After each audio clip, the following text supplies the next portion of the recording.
മലയാളികളുടെ വികാരമായ കരിമീൻ പൊള്ളിച്ചതാണ് നമ്മുടെ ഇന്നത്തെ താരം. ഈ ഒരു പൊതി തുറക്കുമ്പോൾ തന്നെ നല്ല അടിപൊളി മണമാണ്. സോ ഈ വീഡിയോ ഒന്ന് സേവ് ചെയ്ത് വെച്ചിട്ട് നിങ്ങൾ എപ്പോഴെങ്കിലും കരിമീൻ മേടിക്കുമ്പോൾ ഇതുപോലെ ഒന്ന് ഉണ്ടാക്കി നോക്കണേ. അപ്പോൾ നമുക്ക് റെസിപ്പിയിലോട്ട് പോകാം. ഇതിൻ്റെ ഡീറ്റെയിൽഡ് റെസിപ്പി ഞാൻ ഡിസ്ക്രിപ്ഷനിലോ കമൻറ്റ് ബോക്സിലോ ടാഗ് ചെയ്ത് കൊടുത്തേക്കാം, കണ്ടു നോക്കണേ. കുറച്ച് ജിഞ്ചർ ഗാർലിക് പേസ്റ്റും അതിലോട്ട് മുളക് പൊടി, മഞ്ഞൾപ്പൊടി, മല്ലിപ്പൊടിയും, ആവശ്യത്തിന് ഉപ്പും, ഒരു തണ്ട് കറിവേപ്പിലയും, കുറച്ച് നാരങ്ങാ നീരും, തൈരും കൂടെ ചേർത്ത് മാരിനേറ്റ് ചെയ്ത് ഒരു 10-20 മിനിറ്റ് മീൻ വെക്കാം. മാക്സിമം 1 മണിക്കൂറെങ്കിലും വെക്കണേ. 1 മണിക്കൂറിന് ശേഷം ചൂടായ വെളിച്ചെണ്ണയിലോട്ടിട്ടിട്ട് ഫ്രൈ ചെയ്തെടുക്കാം. നല്ലപോലെ ഫ്രൈ ചെയ്തെടുക്കണേ. ഇനി ആ എണ്ണ കുറച്ചൊരു കടായിലോട്ടിട്ടിട്ട് ഒരു മീഡിയം സൈസ് സവാളയും ആവശ്യത്തിന് ഉപ്പും കൂടെ ചേർത്ത് ഒന്ന് സോട്ട് ചെയ്തെടുക്കാം.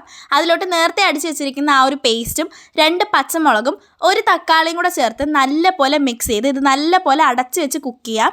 ഇനി അതിലോട്ട് മഞ്ഞൾപ്പൊടിയും കുരുമുളക് പൊടിയും മുളക് പൊടിയും കൂടെ ചേർത്ത് മിക്സ് ചെയ്തതിന് ശേഷം അതിലോട്ട് തേങ്ങാപ്പാലാണ് ചേർക്കുന്നത്. അതൊരു 1/4 കപ്പ് ചേർത്തിട്ട് നല്ലൊന്ന് കുറുകി വരുന്ന സമയത്ത് ആവശ്യത്തിന് ഉപ്പും കൂടെ ചേർത്ത് കൊടുക്കാവുന്നതാണ്.